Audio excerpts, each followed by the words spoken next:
Hello and welcome to DDR's YouTube channel. In this one, we are going to take a look at hypersonic and the history of hypersonic programs around the world over the years. What is hypersonic?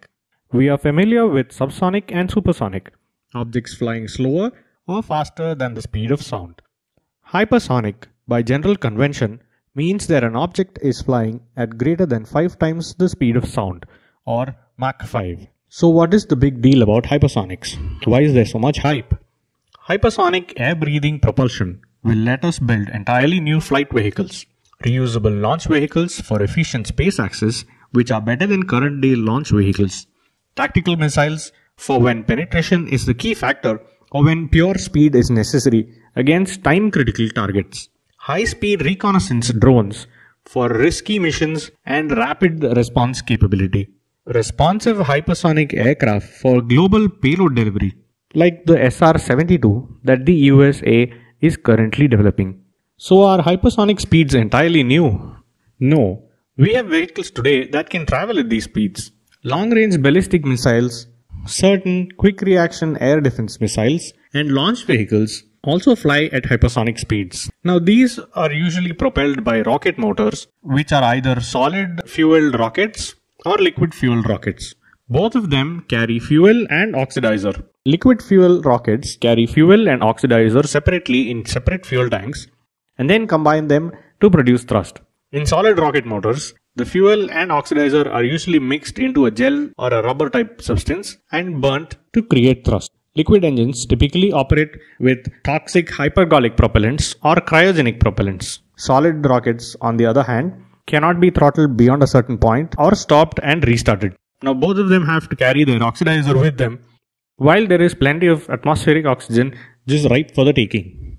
Vehicles with air-breathing engines can carry just fuel and use the atmospheric oxygen to burn it to produce thrust. Therefore, this can free up valuable space on board the vehicle to carry either more payload or fly longer ranges. Specific impulse of a rocket is defined as thrust divided by the fuel mass flow rate times g, the gravitational constant, 9.8 meter per second squared.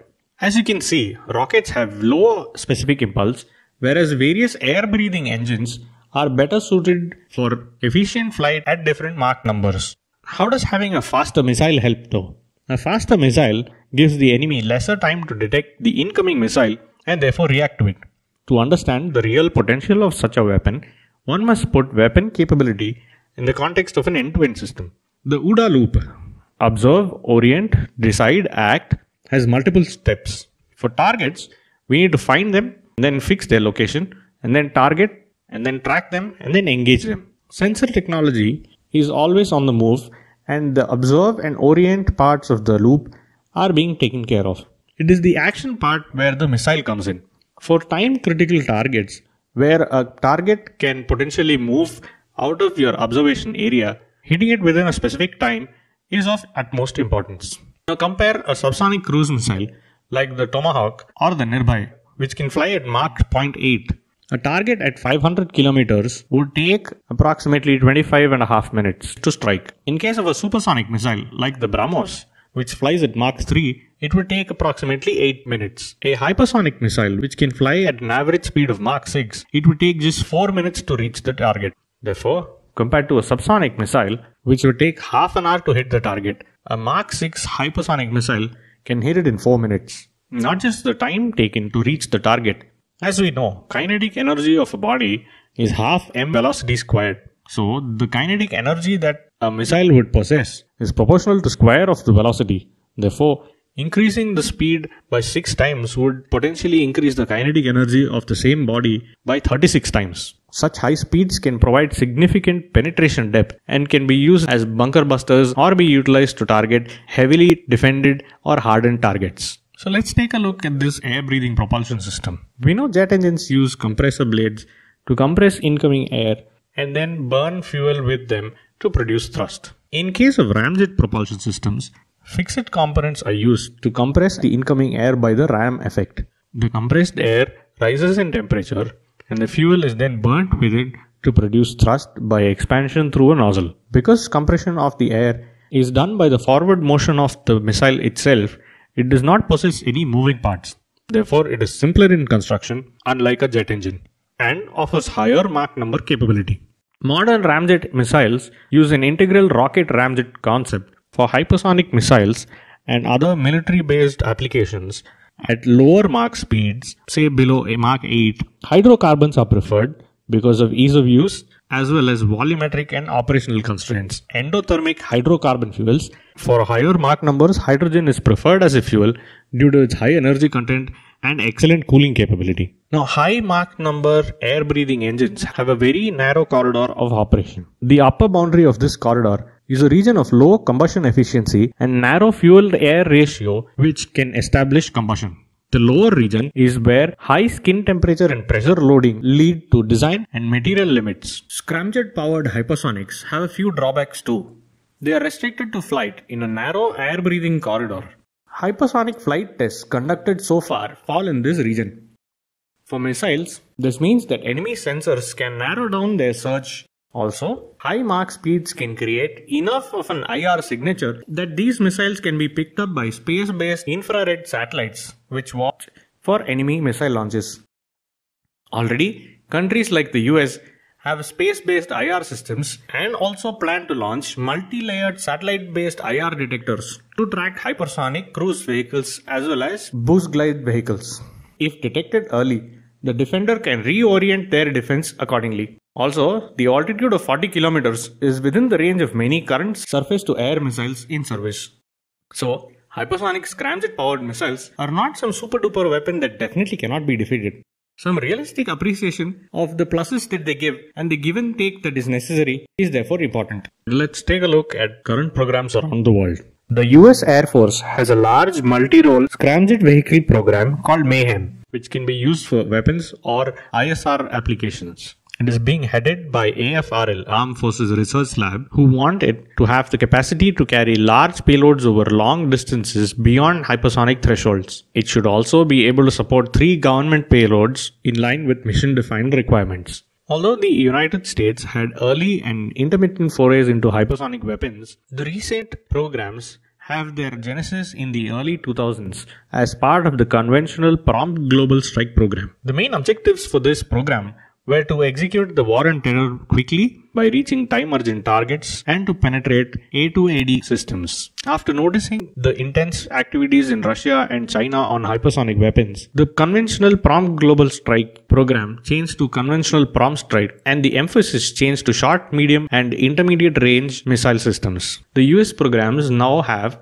a common glide vehicle called the Advanced Hypersonic Weapon, which with the US Navy, Army and Air Force delivery vehicles. In the original boost glide mode, this was designed to provide a range of 6,000 kilometers, a 35-minute time of flight and an accuracy of less than 10 meters. They have another program, the Common Hypersonic Glide Vehicle program, led by the US Navy, and it is an adaptation of a prototype designed by Sandia National Labs, and it was tested in 2011 and 2017. Each service will have their own boosters, with the Army developing medium range, the Air Force developing a short range weapon launchable from a B-52, as well as an air launch rapid response system, the Arrow, with a range of about 1,000 kilometers. The Hawk hypersonic air-breathing weapon concept is a joint DARPA US Air Force program to demonstrate and develop critical technologies for an affordable air-launched hypersonic cruise missile. Hawk program containers Lockheed Martin and Raytheon Technologies have each tested their own air vehicle configurations by completing captive carry tests.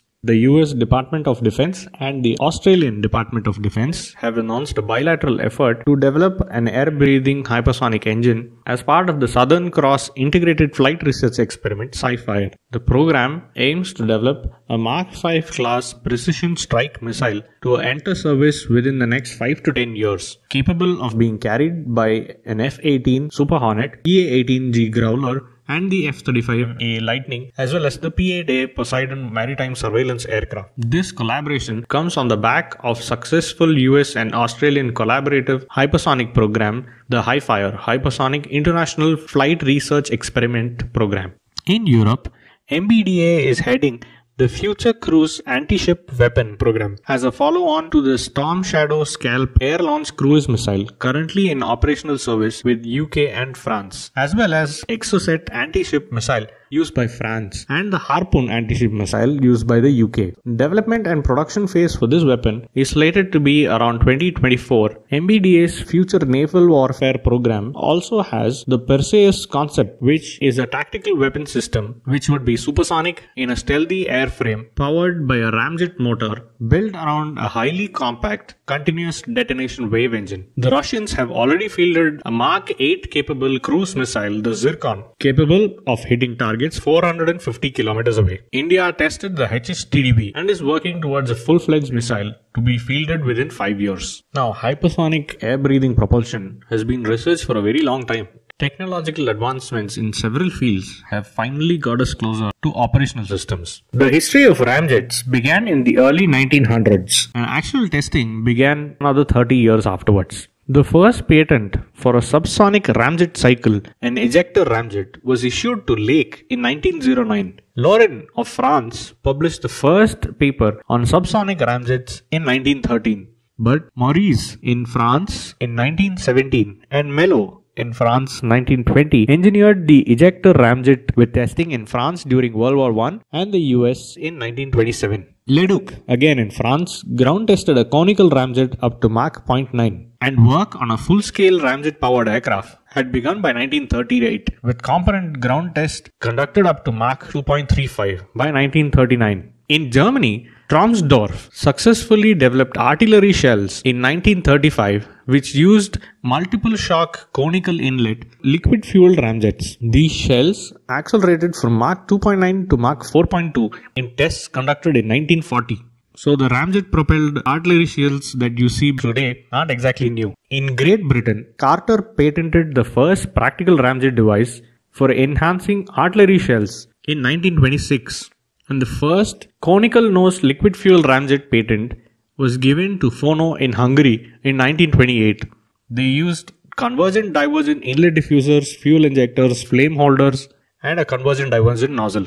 In the late 1930s, Eugen Sänger, a top German theoretician on hypersonic dynamics and ramjets, as well as his wife, mathematician Irene Brett, were working on a suborbital rocket bomber, Sänger 1 or Rabo, sometimes called the antipodal bomber, which would have intercontinental range. The bomber had advanced concepts like a swept, wedge-shaped supersonic airfoil, heat-dissipating fuselage, etc. Then in 1944, at the fag end of the World War II, Sänger and Brett were moved to the mountains near Austria. Post-war, the Russians recovered copies of Sänger's work and they dedicated effort to design an uprated Rabo equipped with huge ramjet engines for boost and cruise. His work also directly led to the Walter Dornberger sponsored Bell bomber missile in the early 1950s in the US, and ultimately the US Air Force Boeing X-20 Dinosaur hypersonic glide program. In Russia, the Burya, an intercontinental supersonic cruise missile, was developed by the Lavochkin Design Bureau under the designation LA-350 from 1954 until 60. The Buran cruise missile, designated RSS-40, was another Soviet intercontinental cruise missile capable of carrying a 3.5-ton hydrogen bomb payload. However, the program was cancelled before flight testing began. The first known scramjet fabricated and free-jet tested was a fixed geometry engine model designed by A. Ferry in 1960. The US Navy support for hypersonic propulsion began in the 1950s in the form of the ejector ramjet program. The first ever demonstration was subsequently conducted in 1958 on a double wedge in a Mark V airstream. This led to a follow-on program called the Supersonic Combustion Ramjet Missile Program, or SCRAM. This was initiated in 1961 to show an internally ducted scramjet-powered missile to achieve a range of hundreds of miles at Mach 8 at high altitude. Ultimately, the program was terminated in 1977 because of its shortcomings such as unsuitable toxic liquid fuels, insufficient room to house an active radio frequency seeker, as well as passive cooling requirements for the entire vehicle. In 1977, the US Navy initiated development of a Mark 4 to 6 hypersonic wide area defense missile employing a dual combustion ramjet as a successor to the SCRAM program. Engine component testing was conducted up to 1986 when funding for the program was discontinued. Dual combustion ramjet technology testing has continued intermittently since then, until a full-fledged program was resumed under the Affordable Rapid Response Missile Demonstrator Program, ARMED, and the High Fly programs. The Germans began development of Zengger 2 in the late 1980s as a two-stage to orbit concept vehicle. The timelines and budget overruns eventually led to the program getting canned in 1994. Japan has also pursued combined cycle engine technology since the late 1980s for TSTO applications.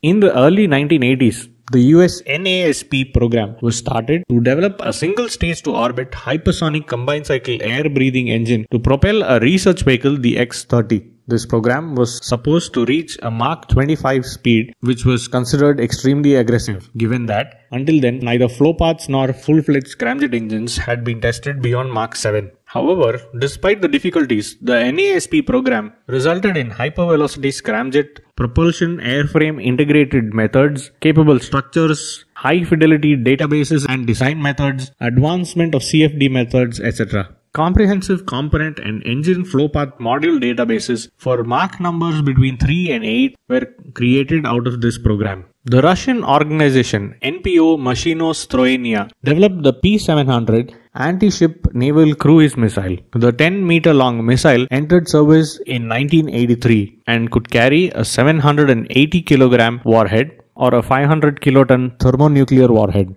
The missile could reach a theoretical top speed of Mach 2.5. In 1991, the Soviet Union decided to use surface-to-air missiles to test hypersonic ramjets. The Kholod program started as a dedicated hypersonic flying laboratory derived from the SA-5 surface-to-air missile because its trajectory was convenient for hypersonic flight testing. A total of 7 flights were performed on this, with 4 of them being cold-flow engine tests. They were used to test dual-mode scramjet engine operation over a Mach number range of 3 to 6, including transition from subsonic combustion to supersonic combustion, fuel-cooled engine structures, and active control of fuel distribution. The first flight was conducted in late 1991, followed by 2 joint Russian-French launches in 92 and 95. The second test achieved supersonic combustion at Mach 5.6. In late 1994, NASA initiated a cooperative project for dual-mode operation below Mach 6 to full supersonic combustion at 6.5. Eventually, the cooperation program ended. In 1993, the Russian Space Agency started a hypersonic research and development in the Oriole program for advanced reusable space transportation with SSTO and TSTO designs. In the US, after the NASP program, NASA initiated several hypersonic programs, including the HyperX in 1996, Advanced Reusable Transportation ART technology program in 1997, to develop rocket-based combined cycle technologies. Aerojet and Rocketdyne were the main contractors in this program to develop RBCC engine ground testing, vehicle and mission studies, as well as component testing and development. The HyperX program focused on extending scramjet vehicle technology to validate design systems, CFD, and experimental methods required for the problem. In France, MBDA and Onera had multiple programs one after the other: PREFA, WRR, Jafar, and Prométhée. PREFA was the French National Research and Technology Program for Advanced Hypersonic Propulsion and was begun in 1992 under the Ministry of Defense as well as the National Space Agency. With PREFA, they acquired a first-hand know-how in scramjet and dual-mode ramjet programs, including design of inlet, combustor, injection struts, nozzles, as well as vehicle system studies. This led to improved test facilities as well as numerical methods. 4. Combined propulsion system concepts using slush hydrogen as fuel were considered at the beginning. Turbo rocket scramjet rocket and turbojet dual-mode ramjet rocket concepts were also studied, and 2 one-duct concepts with rocket dual-mode ramjet rocket and ejector dual-mode ramjet rocket programs were studied. The program ended in 1999. The Russians followed the P-700 Granit missile with a P-800 Onyx missile using ramjet propulsion and the BrahMos missile program, a joint Indo-Russian modernization of the P-800, which India funded to completion in the late 1990s. Russia also developed another flying laboratory, the IGLA, conducting its first test flight in 1999. The Wave Rider vehicle, designed to achieve anywhere between Mach 5 to 14 above altitudes of 80,000 feet, was boosted to supersonic speeds by a rocket system. In the US, a lifting body scramjet missile concept was developed under the DARPA ARMED program. Boeing entered into a $10 million deal for an 18-month ARMED program to design and conduct developmental tests of two hypersonic vehicle concepts, each capable of speeds more than Mach 6 cruise. The other key objective for this program was to demonstrate that such missiles could be produced for a unit price of less than $200,000 in 1998 for a single lot production of 3,000 missiles. From a materials perspective, the greatest technological difficulty in scramjets is to design the combustion chamber. The combustion chamber, fuel injection and flame stabilization systems operate in severe thermomechanical environments, and therefore a variable geometry combustion chamber is doubly difficult. Therefore, such combustion chambers make use of thermostructural composite materials which are cooled by the fuel to stay within temperature limits. EADS Space Transportation and SNECMA worked on these technologies during the PREFA program, and this led to the development of fuel-cooled injection struts. Today, they are focused on developing PTAH SOCAR, a technology for low-cost, highly reliable fuel-cooled composite material structures for walls of this combustion chamber. A key point for using composite materials for fuel-cooled panels is their natural porosity. If they are too porous, too much fuel would leak through the combustion chamber and specific impulse will reduce. If the porosity is just right, the fuel leaking through the wall would reduce skin friction losses, while the main portion of the fuel would burn normally, resulting in effective specific impulse. In early 2000, the French Ministry of Defense suspended the Aerospatiale Matra ANF supersonic anti-ship missile program, citing threat studies which indicated that such a missile was no longer needed. The development of the Vesta ramjet engine that would power this missile, however, was unaffected, as it was going to be utilized on the ASMPA nuclear-powered air-to-ground strategic missile under development for the French Air Force. This missile was due to enter active service in 2005. In early 2002, the US Navy and DARPA initiated a program to demonstrate in-flight dual combustion scramjet propulsion as part of the High-Fly program. The 4-year demonstrator project evolved from the DARPA's ARMED program. NASA initiated an integrated system test of an air-breathing rocket ISTA program in 2002 to test flight a vehicle at more than Mach 6, which would demonstrate rocket-based combined cycle engine operation. The funding for this program was cancelled in late 2003. In 2002, the US initiated the X-43B program as a follow-on to the X-43A HyperX program to demonstrate a reusable rocket-based combined cycle or a turbine-based combined cycle in the Mach 0.7 to 7 range. The RBCC engine was supposed to be hydrocarbon fueled and a cooled design, while the turbine-based combined cycle engine was based on the high-tech technology. Thereafter was the X-51A program, where a power plant operating on the aviation kerosene JP7 was developed. Despite cryogenic hydrogen seemingly being an attractive fuel, hydrocarbon fuels allow storage and transportation using existing infrastructure. In the X-51A program, speeds of up to 7 to 8 Mach and corridors between 10 to 30 kilometers in altitude and a range of 1,300 kilometers were planned. This program combined efforts from the Air Force Research Lab, DARPA, Boeing, Pratt & Whitney, Rocketdyne, NASA and Air Force. The airframe was built by Boeing with the scramjet engine built by Pratt & Whitney Rocketdyne. The X-51A was designed to be launched from a B-52 bomber at 50,000 feet to accelerate to Mach 4.8 by a solid rocket motor, after which the booster and interstage would separate and the scramjet engine would ignite and accelerate to Mach 6+. In the early 2000s, a series of high-shot flight experiments were performed by the Centre for Hypersonics at the University of Queensland, Australia. These demonstrated scramjet engines for a period of 6 to 10 seconds at Mach 7.5 and led to the high-cost project between the US DARPA as well as the Australian Defence Science and Technology Organisation focused on future scramjet operations. These programs culminated in the Hypersonic International Flight Research Experimentation Program, HIFIRE. The HIFIRE program was a series of 8 flight tests to demonstrate various scramjet technologies and fuels. Recently, the US Department of Defense and the Australian Department of Defense announced a bilateral effort to develop air-breathing hypersonic technologies. The Southern Cross Integrated Flight Research Experiment would follow on from the earlier HIFIRE program to develop and test an air-launched hypersonic cruise missile. This hypersonic weapon would be capable of Mach 5 speeds and propelled by an air-breathing scramjet engine, expected to be entering service within the next 5 to 10 years. This weapon would be capable of being carried by aircraft such as Super Hornets, Growlers and F-35A Lightnings, as well as the maritime surveillance aircraft P-8. The ARMED program is being developed for launch from aircraft aircraft, surface ships, and submarines to counter time-critical targets such as newly detected mobile missile launchers and to penetrate deeply buried command centers from a standoff range of more than 400 miles. The two armed vehicles were designed to deliver